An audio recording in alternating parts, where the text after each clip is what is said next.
A democracia moderna, ela é formada num sistema que pressupõe um sistema de controle, em que um poder controla o outro poder, limita o poder do outro.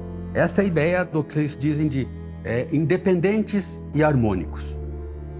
Mas por que assim ocorre? É porque, na verdade, cada um desses poderes não é em si, vamos dizer, democrático. Eles não são em si democráticos.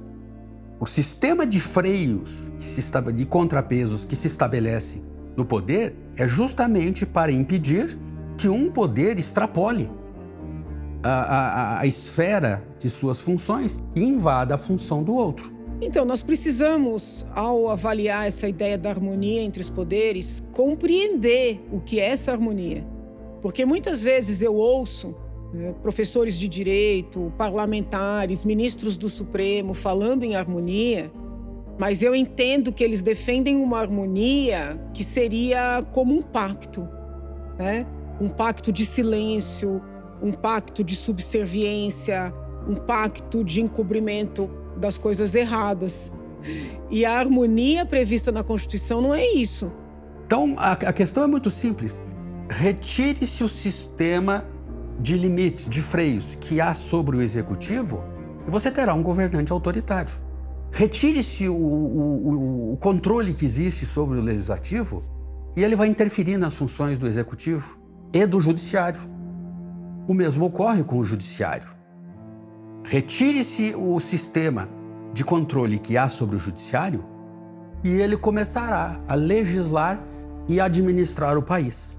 A crise que o Poder Judiciário vai enfrentar e que enfrenta é relativamente diferente da crise de desarmonia entre o Poder Executivo e o Poder Legislativo.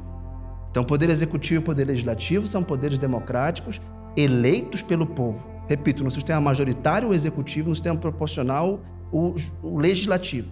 O Poder Judiciário seria independente de eleições.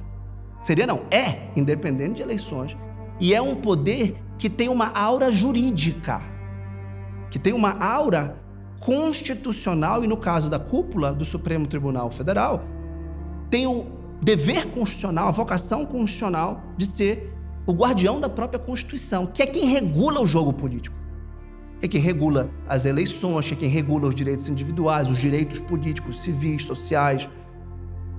Então, o Poder Judiciário, as cortes constitucionais, nesse desenho, nessa engenharia ou nessa arquitetura constitucional, tem a função quase de um poder moderador. Olha, antes do Dr. Hélio Bicudo morrer, ele falava de uma ditadura do judiciário. Ele advertia, ele dizia, meu Deus, a gente vai viver a ditadura do judiciário. E eu confesso, e faz pouco tempo, né? E eu confesso que quando ele falava, eu não tinha dimensão do que poderia ser. Porque muitas pessoas criticavam o ativismo judicial, que seria, vamos dizer assim, a discussão sobre legalizar aborto no Supremo e não no Parlamento, ou a discussão sobre criminalizar a homofobia no Supremo e não no Parlamento. Então eu imaginava, né, algo do gênero.